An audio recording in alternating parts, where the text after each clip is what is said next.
Sri Lanka will call Platinum 1 a landmark.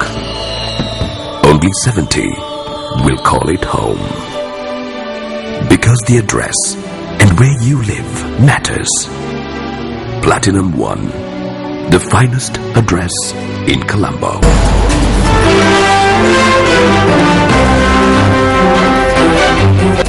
காட்டு யானைகளின் அட்டகாசம் காரணமாக மக்கள் பல்வேறு அசௌகரியங்களை முகம் கொடுத்து வருகின்றனர். இவ்வாறான சம்பவங்கள் அதிக அளவில் தற்போது பதிவாகிக் கொண்டிருக்கின்றன. அந்த வகையில் மட்டக்களப்பு மாவட்டத்தில் போரதீவு பற்று மற்றும் பட்டிப்பளை பகுதிகளில் காட்டு யானைகளின் தாக்குதலுக்கு இலக்காகி கடந்த 10 நாட்களில் மாத்திரம் 5 பேர் பலியாகியுள்ளனர். இது தொடர்பான தகவல்களை அறிந்து கொள்வதற்காக எமது மட்டக்களப்பு பிராந்திய செய்தியாளர் ரவீந்திரனுடன் நாங்கள் தொலைபேசி வழியாக இணைந்திருக்கின்றோம். வணக்கம் ரவீந்திரன். வணக்கம் ரவீந்திரன். வணக்கம் உமாச்சந்திரா. ரவீந்திரன், கடந்த 10 நாட்களில் மாத்திரம் காட்டு யானைகளின் தாக்குதலுக்கு இலக்காகி 5 பேர் உயிரிழந்திருக்கிறார்கள். ஆமாம், இந்த விடயம் தொடர்பாக அறிந்து கொள்ள விரும்புகின்றோம். ஆமாம், மட்டக்களப்பு மாவட்டத்தில் தொடர்ச்சியாக கடந்த 10 நாட்கள் என்பதை விட தொடர்ச்சியாக பல வருடங்களாக காட்டு யானைகளின் தொல்லை இருந்த வண்ணம் இருக்கின்றது.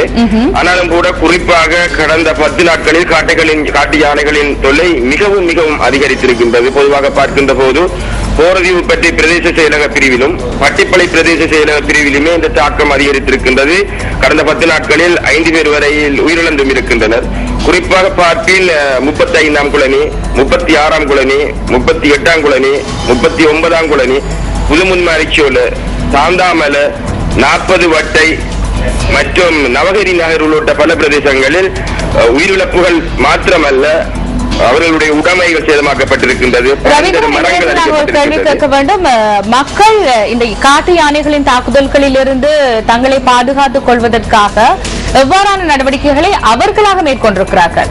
ஆமாம், அரசாங்கத்தினால் வனஜீவராசிகள் திணைக்களத்தினால் யானைகளுக்கு விரட்டுவதற்கு வெடிகள் கொடுக்கப்பட்டாலும் போரதி பற்றி பிரதேச செயலாளர் என்னிடம் கூறிய தகவலின்படி அங்கு வழங்கப்படுகின்ற வெடிமருந்துகள் போதாது என்பதனால் மக்கள் பொதுவாக அதாவது தீனா என்று கூறப்படுகின்ற அவர்கள் தீயிட்டு கொளுத்தி யானைகளை விரட்டிக் கொண்டிருக்கின்றார்கள். ஆனாலும் கூட அவர்கள் அச்சத்தின் மத்தியிலேயே வாழ்ந்து கொண்டிருக்கின்றார்கள். அவ்வாறான தற்பாதுகாப்பு நடவடிக்கைகளை மேற்கொள்ளும் போது அவர்களுக்கு ஓரளவாவது பாதுகாப்பு கிடைக்கிறதா?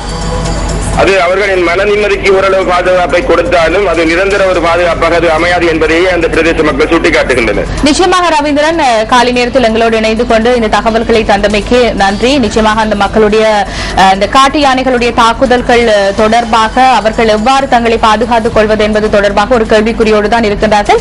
இந்த காட்டு யானைகளின் தாக்குதலில் இருந்து மக்களை பாதுகாப்பதற்காக மேற்கொள்ளப்பட்டு வரும் நடவடிக்கைகள் தொடர்பாக அறிந்து கொள்வதற்கு மட்டக்களப்பு மாவட்ட அரசு அதிபர் BSM சார்ல்ஸுடன் நாங்கள் தொடர்பினை ஏற்படுத்தி இருக்கின்றோம். வணக்கம்.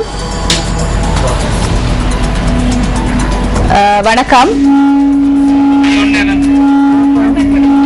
வணக்கம்.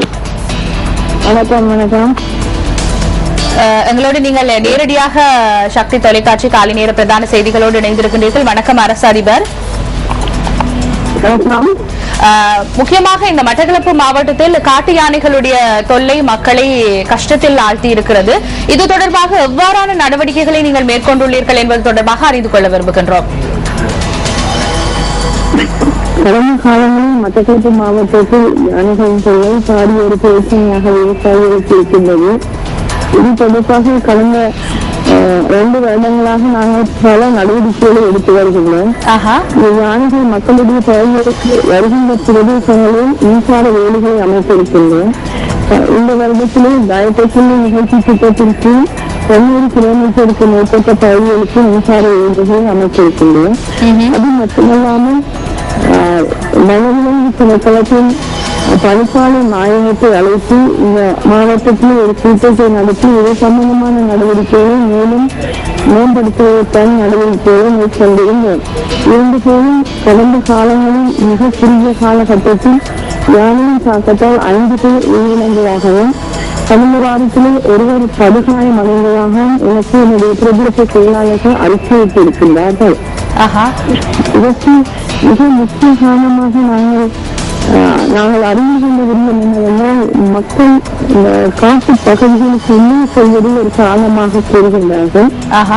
அடுத்ததாக அமைக்கப்பட்ட மின்சார வேலிகள் பல்வேறு காரணங்களினால் மனித நடவடிக்கைகளினால் பட்டியலையும் நாங்கள் அறிந்திருக்கின்றோம்.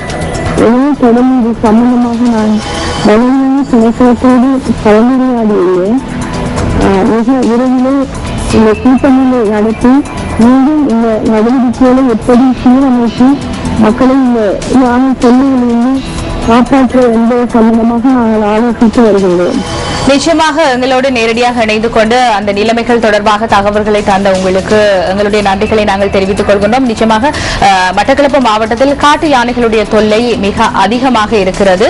எனவே அவர்களுடைய பிரச்சினைக்கு வெகு விரைவில் தீர்வு காணப்படும் என்று நாங்கள் நினைக்கின்றோம். நன்றி.